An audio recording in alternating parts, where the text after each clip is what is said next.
आंकड़े हमारे फैसला आपका और मैं हूं आपके साथ Manoj Manu. Super power country America और दुनिया भर में तेजी से धाक जमाता भारत, इस वक्त इन दोनों देशों पर दुनिया भर की नजर है क्योंकि प्रधानमंत्री मोदी कल अमेरिका के दौरे के लिए निकलेंगे।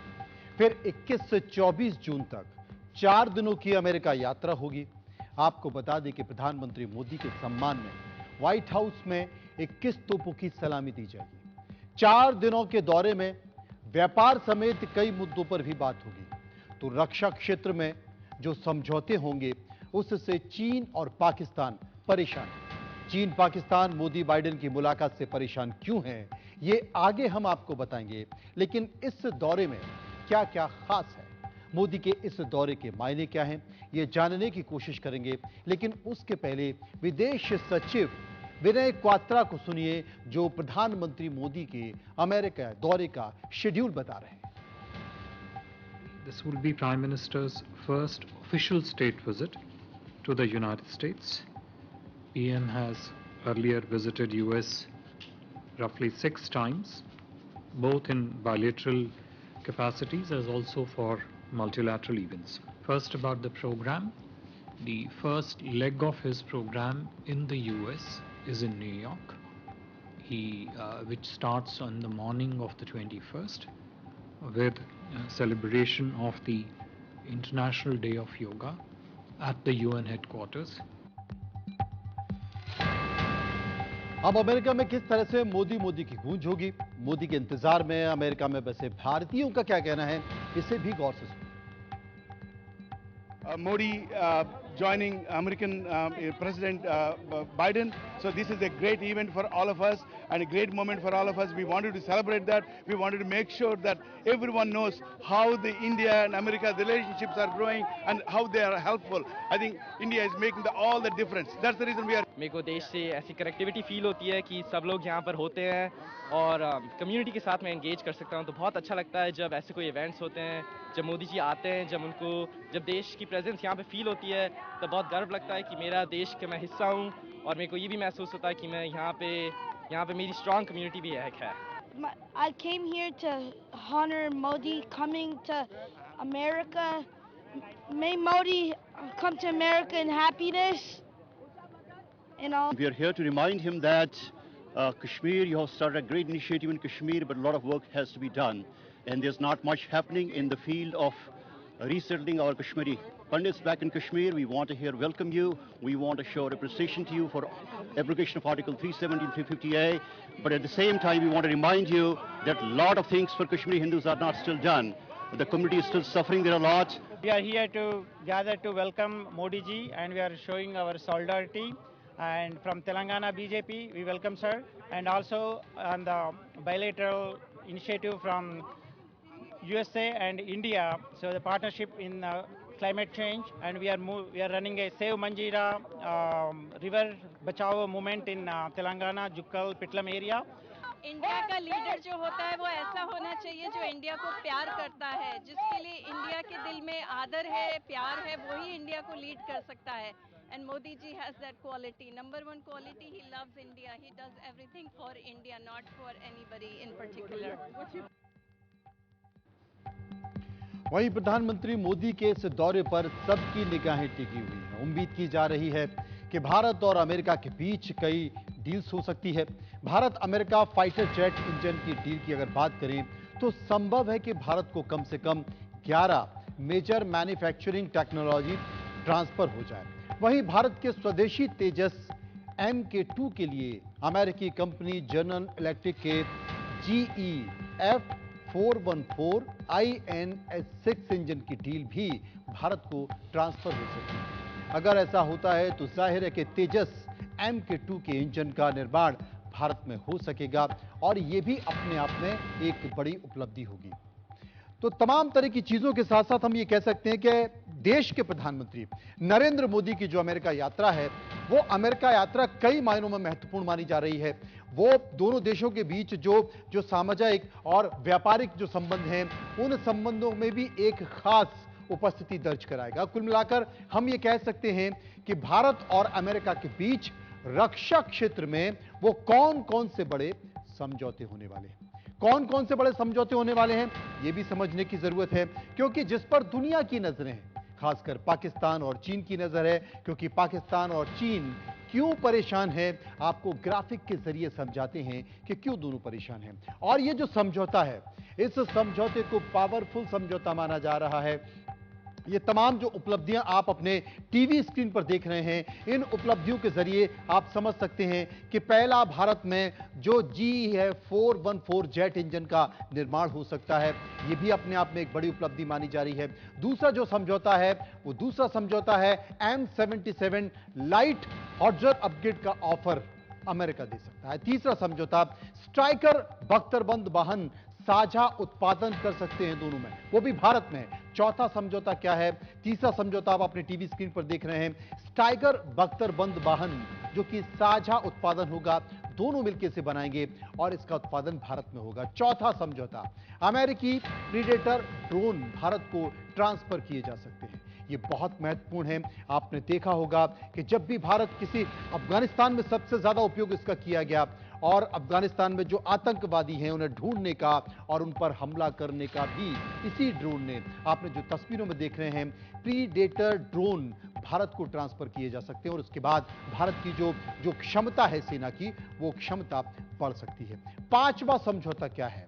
पांचवा समझौता है दूर तक मार करने वाले बम मिसाइल का निर्माण। आप जो टीवी स्क्रीन पर देख रहे हैं, ये दूर तक मार करने वाला बम मिसाइल है। छठा समझौता क्या है? INS विक्रांत के लिए 26 F-18 फाइटर की बिक्री। ये भी अपने आप में बहुत महत्वपूर्ण मानी जा रही है। लंबे समय से अमेरिका के साथ इसे लेकर बातचीत हो रही है। तो ये तमाम सारी चीजें हैं, ये समझौते हो सकते हैं जो मैंने आपको बताया, आपके टीवी स्क्रीन पर बने हुए हैं। ये समझौते हैं जो आपको आने वाले समय में, जब अमेरिका के साथ देश के प्रधानमंत्री नरेंद्र मोदी बैठक करेंगे, वहां के राष्ट्रपति के साथ बैठक करेंगे, तो आप ये समझ सकते हैं कि इन चीजों पर मुहर लग सकती है, जो कि भारत के लिए एक उपलब्धि मानी जा रही है। वहीं अमेरिका ने अभी तक किसी देश के साथ इंजन की टेक्नोलॉजी को इस लेवल तक, इस स्तर तक साझा नहीं किया है। अमेरिका के जनरल इलेक्ट्रिक और हिंदुस्तान एरोनॉटिक्स लिमिटेड के बीच जेट इंजन को लेकर किन किन पहलुओं पर टेक्नोलॉजी ट्रांसफर होने की उम्मीद है, वो भी आपको सिलसिलेवार तरीके से बताते हैं। जंग और गलाव को लेकर स्पेशल कोडिंग, इस पर भी काम चल रहा है। टरबाइन की जो रिपेयर टेक्नोलॉजी है, उस पर भी दोनों लोग बात कर सकते हैं। कंप्रेशन डिस्क और ब्लेड, इस पर भी बात की जा सकती है। सिंगल क्रिस्टल टरबाइन ब्लेड्स की कोटिंग और मशीनिंग, इस पर भी दोनों बात कर सकते हैं, सहमति बन सकती है। मशीनिंग और अंदर के गर्म होने वाले पार्ट्स की कोटिंग, इसके साथ साथ ब्लिस्क मशीनिंग को लेकर पूरी तरह से टेक्नोलॉजी ट्रांसफर करना। पाउडर मेट्रोलॉजी की मशीनिंग, इस पर भी बात हो सकती है। पॉलीमर मैट्रिक्स कंपोजिट, इस पर भी बात की जा सकती है। लेजर ड्रिलिंग कन्वेंशन, इस पर भी बात की जा सकती है। और सॉफ्ट बोतल की बोरिंग, कि आपको समझ नहीं आ रहा होगा, लेकिन भारतीय सेना के लिए बहुत जरूरी है, आपकी सुरक्षा तकनीक के लिए ये सब बहुत जरूरी है। और ये वो चीजें हैं, लंबे समय तक अमेरिका से इस पर बातचीत की जा रही है, लेकिन अब तक ये तमाम टेक्नोलॉजी है जो ट्रांसफर नहीं हो पाई है। लेकिन अब उम्मीद है कि ये टेक्नोलॉजी ट्रांसफर हो सकती है, यानी कि हम कह सकते हैं कि टेक्नोलॉजी ट्रांसफर प्रोग्राम, जिसे लेकर काफी चर्चाएं हैं, जोरों पर हैं, वो क्या है, इसे समझ लीजिए। इस टेक्नोलॉजी ट्रांसफर प्रोग्राम से भारत को मिलेगा क्या, भारत के लिए कितना फायदेमंद है? कम से कम 11 प्रमुख मैन्युफैक्चरिंग टेक्नोलॉजी मिलेंगी। भारत को GE/HAL लड़ाकू जेट इंजन डील के किस हिस्से के तौर पर टेक्नोलॉजी भी मिल सकती है। ऐसी टेक्नोलॉजी होगी जो भारत में आसानी से उपलब्ध नहीं है, अब वो टेक्नोलॉजी मिल सकती है। और जब ये टेक्नोलॉजी मिलेगी तो सुरक्षा के क्षेत्र में भारत और समृद्ध हो जाएगा, और तमाम जो आपके पड़ोसी मुल्क हैं, जो हमेशा बार बार आपको आंखें दिखाते रहते हैं, वो समझ सकेंगे कि पंगा लेना भारत से ठीक नहीं है। ये तमाम सारी चीज़ें जो आपकी स्क्रीन पर बनी हुई हैं, ये भारत के लिए बहुत महत्वपूर्ण है, और इसलिए ये दौरा काफ़ी अहम माना जा रहा है। ये तो आप जानते ही हैं कि अमेरिका विश्व का सबसे शक्तिशाली समृद्ध देश है, खासकर सेना के तौर पर, लड़ाकू विमानों के तौर पर, हथियारों के तौर पर, और उसके पास अगर है तो वो है टेक्नोलॉजी, वो उसकी ताकत है। और इसी टेक्नोलॉजी को लेकर देश के प्रधानमंत्री नरेंद्र मोदी अमेरिका के राष्ट्रपति से बात करने जा रहे हैं, यानी कि भारत और अमेरिका के बीच जो बातचीत होने जा रही है वो ये तमाम महत्वपूर्ण टेक्नोलॉजियां हैं जो इस वक्त आपकी टीवी स्क्रीन पर सामने बनी हुई हैं। और हम तमाम मेहमानों के जरिए समझने की कोशिश करेंगे, क्योंकि अभी तक जो मैंने आपको समझाया इसमें बहुत सारी टेक्निकल चीजें हैं, सामान्य तौर पर हो सकता है कि आप इसे नहीं समझ पाए। तो ये दौरा, अमेरिका दौरा, देश के प्रधानमंत्री नरेंद्र मोदी का अमेरिका दौरा किन मायनों में महत्वपूर्ण है? जिन टेक्नोलॉजी का जिक्र मैंने आपको किया, हालांकि ये तमाम तकनीकी शब्द हैं, इतना समझना सामान्य नहीं है, लेकिन ये भारत के लिए, भारत की सेना के लिए, भारत के जवानों के लिए, भारत की सुरक्षा के लिए कितने महत्वपूर्ण हैं तब जब ये टेक्नोलॉजी भारत को मिल जाएगी, भारत के जवानों के पास होगी, भारत की जमीन पर इनका निर्माण होगा और अमेरिका और भारत दोनों संयुक्त रूप से उस टेक्नोलॉजी पर काम करें तो कितना महत्वपूर्ण होगा। विस्तार से हम चर्चा करेंगे और आपको आसान शब्दों में, आसान भाषा में समझाने के लिए कुछ मेहमान हैं, उनके साथ में चर्चा करूंगा। लेकिन ये जो दो देशों की बड़ी शक्तियां आप देख सकते हैं, विश्व की बड़ी शक्तियां, भारत के प्रधानमंत्री नरेंद्र मोदी, अमेरिका के राष्ट्रपति जो बाइडेन, जो कि आप देख रहे हैं, इससे पहले भी दोनों बड़ी गर्मजोशी के साथ मिलते रहे हैं। जब जब अंतर्राष्ट्रीय मंच पर दोनों ही नेताओं की मुलाकात हुई वो बड़ी मजबूती के साथ मिलते रहे हैं। तो कुल मिलाकर समझने की कोशिश करेंगे। लोकेश मुनि इस वक्त मेरे साथ मौजूद हैं, विश्व शांति दूत इन्हें कहे जाते हैं, माने जाते हैं, उन्हीं के पास चलेंगे। लोकेश मुनि जी, ये मुलाकात किन मायनों में बेहतर दोनों देशों के लिए? देखिए, भारत एक बहुत बड़ा लोकतांत्रिक मुल्क है, तो अमेरिका भी, और इस समय दोनों ही महाशक्तियों के रूप में जिस तरह से हैं, मैं समझता हूं अगर अमेरिका और भारत मिलकर के हिंसा के खिलाफ, आतंक के खिलाफ, गरीबी के खिलाफ मिलकर के लड़े तो पूरी दुनिया उनकी इस एकजुटता से लाभान्वित हो सकती है। और भारत देश जिस तरह से खासकर हमारी युवा धन की बदौलत विकास कर रहा है, मुझे ये कहने में कोई संकोच नहीं कि 2030 तक भारत दुनिया की एक आर्थिक महाशक्ति बनेगा जी। और हमने पिछले दिनों कोविड जैसी महामारी जिसने पूरी दुनिया को प्रभावित किया, उसके बावजूद जिस तेजी से हम उससे निकल करके बाहर आए और हमारी रफ्तार जो है जिस तरह से वापस शुरू हुई है वो पूरी दुनिया देख रही है। और मैं समझता हूं किसी भी देश या समाज को जब विजनरी नेतृत्व मिलता है तो वो समाज और देश आगे बढ़ता है। और इस समय भारत के माननीय प्रधानमंत्री की जो अमेरिका यात्रा हो रही है, इस यात्रा के प्रति पूरी दुनिया की नजर लगी हुई है। जिस समय यूक्रेन और रशिया का युद्ध चल रहा है और मैं समझता हूं ये भारत की कूटनीतिक सफलता ही कही जाएगी कि एक तरफ उसके रशिया के साथ भी संबंध है तो दूसरी ओर अमेरिका के साथ भी संबंध है, वो उसी तरह से है। तो ये अपने आप में एक बहुत बड़ी बात होती है। नहीं तो सामान्यतः ये होता है कि या तो आप इधर खड़े हो आप या उधर खड़े हो जी। तो इस दृष्टि से मैं समझता हूं भारत और अमेरिका के हित भी आपस में जुड़े हुए हैं। बिल्कुल लोकेश जी, आपने सही कहा और हमेशा भारत की ये कोशिश रही है, भारत के तमाम जो राजनयिक हैं उनकी ये कोशिश रही है, भारत की राजनीति से जुड़े हुए, भारत की सरकार में बैठे हुए तमाम लोग, उनकी ये कोशिश रही है कि अंतर्राष्ट्रीय मंचों पर जब जब भारत को और भारत के प्रतिनिधियों को मौका मिले वो हमेशा वासुदेव कुटुंबकम की बात करते नजर आए हैं, ये संदेश देते नजर आए हैं और वो संदेश कारगर भी रहा है, खासकर अंतर्राष्ट्रीय मंचों पर। बिल्कुल, दुनिया के लिए कोई भी देश बाजार हो सकता है, भारत के लिए जो है हर देश जो है एक परिवार की तरह है और ये भारतीय संस्कृति की मौलिक विशेषता रही है। उसने सदैव अनेकता में एकता की बात की है। बहुलतावादी संस्कृति उस देश की खूबी है। सर्वधर्म सद्भाव उस देश का मूल मंत्र है। और आज इंटरनेशनल योगा डे परसों यूनाइटेड नेशंस के हेडक्वार्टर पर मनाया जाएगा, मैं भी उसका हिस्सा हूं माननीय प्रधानमंत्री जी के साथ। जी, ये अपने आप में भारत की एक महान विरासत, वसुधैव कुटुंबकम का ही हिस्सा है योग।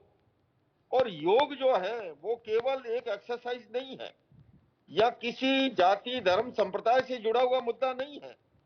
ये तो पूरी दुनिया के लिए हेल्थ और हैप्पीनेस के लिए एक ऐसा अवदान है जिसको अपना करके व्यक्ति अपने भीतर की नकारात्मकता को खत्म कर सकता है जी, और वो पॉजिटिव ऊर्जा के साथ, हमारे यहाँ कहा भी है कि शरीर माध्यम खलु धर्म साधनम, धर्म की साधना भी करनी है तो शरीर का स्वस्थ होना जरूरी है। और मैं समझता हूं अंतर्राष्ट्रीय योग दिवस, मुझे प्रसंग बस ये कहते हुए सात्विक प्रसन्नता है कि पहला अंतर्राष्ट्रीय योग दिवस जब यूनाइटेड नेशंस के हेडक्वार्टर पर हुआ था 21 जून सन 2015 को, उसे भी मुझे संबोधित करने का अवसर मिला था। उस समय की हमारी तत्कालीन विदेश मंत्री बहन Sushma Swaraj, UN secretary general बान की मून, हमारे आर्ट ऑफ लिविंग के पूज्य गुरुदेव श्री श्री रविशंकर जी, और पूरी दुनिया ने देखा कि प्रधानमंत्री जी ने जो प्रस्ताव यूनाइटेड नेशंस में रखा, देखते ही देखते दुनिया के सैकड़ों देशों ने उसका समर्थन किया। आज उस योग के कारण से पूरी दुनिया लाभान्वित हो रही है। तो आपने बिल्कुल ठीक कहा, भारत देश वसुधैव कुटुंबकम में विश्वास करता है। अब लोकेश जी, ये तो पूरे विश्व को पता है कि अमेरिका सुपर पावर है और सबसे बड़ी बात है कि अगर टेक्नोलॉजी के स्तर पर देखा जाए तो अमेरिका सबसे शक्तिशाली है, उसके पास बेहतर तकनीक है, वो युद्ध से जुड़ी हुई तमाम टेक्नोलॉजी उसके पास है, हथियारों से जुड़ी हुई तमाम टेक्नोलॉजी उसके पास है। और ऐसे में अगर दोनों देश आपस में बातचीत कर कर टेक्नोलॉजी ट्रांसफर पर भी मोहर लगा सकते हैं, वो बड़ा कदम हो सकता है। अपने टीवी स्क्रीन पर तमाम सारी वो चीजें तकनीकी से जुड़ी हुई हम दिखा रहे हैं, तो ये भी अपने आप में एक महत्वपूर्ण कदम। बिल्कुल निश्चित रूप से ये महत्वपूर्ण कदम है। और कुछ विशेषताएं जैसे आपने कहा अमेरिका देश की है, तो इस समय भारत की भी अमेरिका के लिए उतनी अहमियत है। चाइना का जो खतरा अमेरिका के सामने है और उसके बीच में भारत की अपनी एक विशिष्ट भूमिका है, मैं ये कहना चाहूंगा जी, और उस कूटनीति के तहत जो है सबके अपने अपने हित हैं। और इस दृष्टि से इस समय भारत और अमेरिका के संबंध और अधूर मजबूत होना, मधुर होना, ये पूरी दुनिया के लिए उपयोगी सिद्ध होंगे। और मैं समझता हूं, मैं तो कामना करता हूं और बल्कि अपील करूंगा दोनों देशों के राष्ट्राध्यक्षों से, प्रधानमंत्री से, कि मिलकर के पूरी दुनिया को बेहतर बनाने के लिए, इस दुनिया से गरीबी को मिटाने के लिए, हिंसा को मिटाने के लिए, आतंक को मिटाने के लिए साथ में मिलकर के काम करें, जिससे कि हमारी दुनिया और अधिक खूबसूरत बन सके। लोकेश जी, भारत की कूटनीति को आप इस वक्त कैसा मानते हैं? वो तब और महत्वपूर्ण हो जाती है जब अमेरिका और रूस दो ध्रुव हैं और इन दोनों ध्रुवों को बहुत ही बेहतर तरीके से संबंधों के जरिए से, तकनीक के जरिए, व्यापारिक के दृष्टिकोण को ध्यान में रखते हुए, सामाजिक दृष्टिकोण को ध्यान में रखते हुए दोनों देशों के बीच समानता के साथ अगर भारत चल रहा है तो इस कूटनीति को आप कैसे मानते हैं? यह सवाल मेरा इसलिए आपसे है क्योंकि आप तमाम दूसरे देशों की अंतर्राष्ट्रीय जो कूटनीति है उसको बेहतर तरीके से समझते हैं। देखिए, वैसे तो मैं अध्यात्म के क्षेत्र का व्यक्ति हूं जी, लेकिन हाँ, ये सच है कि मैं पिछले 17 सालों से अमेरिका में आ रहा हूं। यहाँ हमारे 70 जैन सेंटर है, उनमें लेक्चर होते हैं। अभी अगले दिनों ही फ्लोरिडा में उन 70 सेंटरों से करीब 5,000 लोग एक जगह इकट्ठे हो रहे हैं, जैनों का कुंभ मेला आयोजित हो रहा है। और जब हम प्रवचन करते हैं पर्यूषण में, तो एक एक सेंटर में प्रति पर डे 3-3, 4-4 हजार लोगों की गैदरिंग होती है। जी, लोगों से जो फीडबैक मिलता है, क्योंकि राजनीतिक दलों नेताओं के पास सब उन्हीं के लोग होते हैं, तो वो सब मीठी बात करते हैं। हमारे पास हर तरह का फीडबैक आता है, चाहे मीठा है चाहे कड़वा है। कूटनीति के संदर्भ में आप जो बात कही है, मैं कहता हूं एक उदाहरण काफी है। यूक्रेन और रशिया का युद्ध चल रहा है। इस समय भारत के संबंध अमेरिका के साथ भी मधुर बने हुए हैं। लेकिन रशिया के साथ भी संबंध है, ये बात अमेरिका भी जानता है और रशिया भी जानता है कि भारत के अमेरिका से भी संबंध है जी। ये अपने आप में एक बहुत बड़ी सफलता है। और उसी तरह से मैं समझता हूं चाइना की और अमेरिका की जो स्थिति है, उस स्थिति में अमेरिका को भी भारत की बहुत जरूरत है इस समय। तो भारत के लिए ये आने वाला समय विजनरी नेतृत्व, देश का युवा संसाधन, ये सब मिलकर के, मुझे कहने में कोई संकोच नहीं है, 2030 तक भारत पूरी दुनिया का एक महाशक्ति बनने जा रहा है, आर्थिक पावर बनने जा रहा है।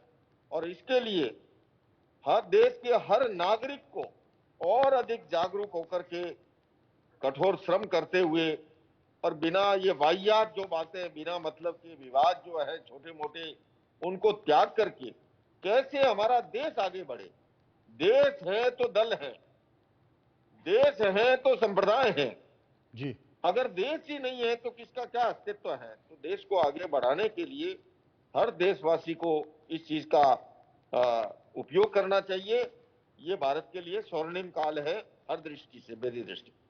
जी, इन सब बातों के बीच ये कहा जाता है कि अमूमन जो देशों की विदेशी नीति, कूटनीति होती है वो बदलती नहीं। अमेरिका के बारे में ये कहा जाता है कि भले ही उसके राष्ट्रपति बदल जाएं लेकिन उसकी विदेश नीति नहीं बदलती है।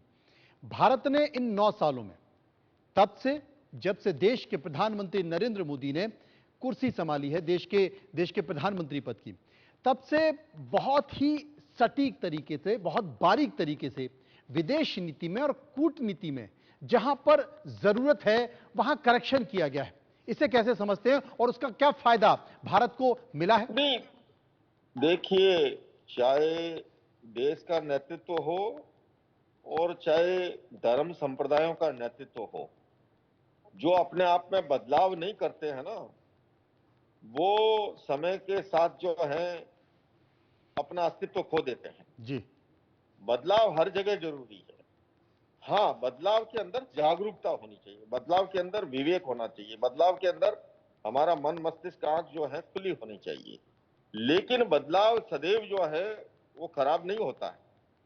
बदलाव बल्कि, और ये संतुलन साध करके, कि मान लीजिए आपका एक मित्र था और आज आपके दोनों मित्र हैं, दोनों खुश हैं और आप संतुलन के साथ चल रहे हो, तो मैं समझता हूं ये एक बड़ी उपलब्धि है। और इसके लिए भारत के प्रधानमंत्री और इस समय हमारे जो विदेश मंत्री है जयशंकर जी, मैं उनकी भी तारीफ करना चाहूंगा।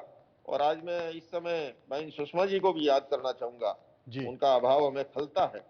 तो ये भारत देश का सौभाग्य रहा है कि समय समय पर उन्हें इस तरह का नेतृत्व मिला है। और मैंने पहले भी कहा, अभी मैं थोड़ी देर पहले और चैनलों पे भी था, कि जब किसी देश या समाज को विजनरी नेतृत्व मिलता है तो वो समाज और देश आगे बढ़ता है। और सौभाग्य से आज ऐसा ही कुछ भारत के साथ है। जी लोकेश जी, चूंकि विश्व शांति के लिए आप हमेशा प्रयासरत रहे हैं और तमाम देशों की यात्रा भी आपने की है, लेकिन जब भी 2 महाशक्तियां बैठी हैं और बैठने जा रही हैं तो पर्यावरण की बात जरूर होती है। और पर्यावरण की अगर बात होती है तो कार्बन उत्सर्जन की भी बात होती है। हमेशा विकसित देश कार्बन उत्सर्जन ज्यादा करते हैं लेकिन उसका पूरा ठीकरा विकासशील देशों पर फोड़ते हैं। तो क्या माना जाए कि कार्बन उत्सर्जन को लेकर, पर्यावरण को लेकर, प्रदूषण को लेकर कोई महत्वपूर्ण संकेत निकल कर आएगा? आएंगे समय के। देखिए, भारत देश ने तो सदैव जो है वो प्रकृति और पर्यावरण प्रिय रहा है। और बल्कि हमारे जो महापुरुष हुए हैं, मैं जैन धर्म से हूं, अगर मैं भगवान महावीर की बात करूं, उन्होंने 6 जीव निकाय का सिद्धांत दिया था, पृथ्वी, पानी, अग्नि, वायु, वनस्पति, तरस। उन्होंने कहा कि इसका अनावश्यक उपयोग मत करो। और उन्होंने भोग और उपभोग के सीमाकरण का सिद्धांत भी दिया, क्योंकि वो जानते थे कि हमारी धरती माता हमारी आवश्यकताओं की पूर्ति कर सकती है, किंतु हमारी लालसा की पूर्ति वो नहीं कर सकती। पदार्थ सीमित है, इच्छाएं असीम है। तो सीमित पदार्थ असीम इच्छाओं की पूर्ति नहीं कर सकते। और इसलिए भारत ने सदैव, और वो यही कारण है कि आज भी हमारी जीवन शैली जो है वो उस तरह की है। ये देश जो है, जो विकसित कहलाते हैं, निश्चित रूप से इनका कार्बन उत्सर्जन बहुत ज्यादा है। और मैं कहूंगा कि इसके लिए सबको आत्मावलोकन करना चाहिए, कार्बन उत्सर्जन भी और हथियारों का जखीरा भी। क्रमश से अब हम कबीले के युग में नहीं हैं, जी, हम 21वीं शताब्दी के अंदर हैं। क्रमश से हथियार कम हो, कार्बन कम हो, आने वाली भावी पीढ़ी को हम बेहतर दुनिया देकर के जाएं। और अगर ऐसा नहीं करते हैं, क्योंकि आप देखिए आज जलवायु परिवर्तन के कारण से, क्लाइमेट चेंज के कारण से, ग्लोबल वार्मिंग के कारण से कितना उसका असर हमें दिखाई दे रहा जी, है ना। आज धरती का तापमान बढ़ रहा है, ग्लेशियर्स पिघल रहे हैं, ओजोन का छेद वृद्ध होता जा रहा है। और ऐसे समय के अंदर अगर प्रयास नहीं किए गए, इसलिए केवल विकासशील देशों पे ठीकरा फोड़ना ये ठीक नहीं है। विकसित देशों को और बल्कि यूनाइटेड नेशंस को भी और अधिक सक्षम भूमिका निभानी चाहिए, जो कि इस समय निभाने में वो उतना कामयाब नहीं हो रहा है। ऐसा होना बहुत जरूरी है। और जहां तक आपने कही हिंसा की बात, आज गन वायलेंस अमेरिका की बहुत बड़ी समस्या है। जी। मैं पिछले वर्ष